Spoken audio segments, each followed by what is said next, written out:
озарятся имена павших. Вспомним. 3 года, 10 месяцев и еще 18 дней. 26 миллионов 452 тысячи жизней унесла Великая Отечественная война. Вспомним. Вспомним тех, кто бился с врагом на фронте, кто воевал в партизанских отрядах, кто страдал в фашистских концлагерях. Вспомним тех, кто без сна и отдыха трудился в тылу. Вспомним тех, кто дошел до Берлина и Праги, и кого сегодня нет с нами.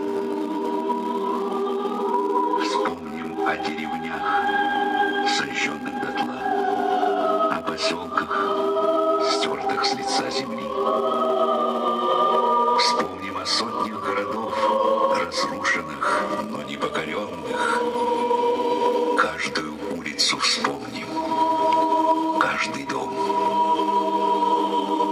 Солдат Великой Отечественной, ты насмерть стоял под Москвой и Сталинградом, вез хлеб в блокадный Ленинград, горел в танке под Прохоровкой. Погибая, ты спасал миллионы жизней. Ты, потерявший родных и близких в сталинских лагерях, принес свободу узникам Освенцима, Бухенвальда, Дахау.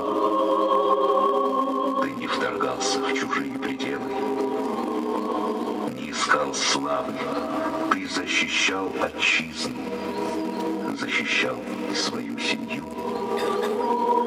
Вспомним всех, кто положил свою жизнь на алтарь победы. Поклонимся им низко. Проходят годы, десятилетия, сменяются поколения.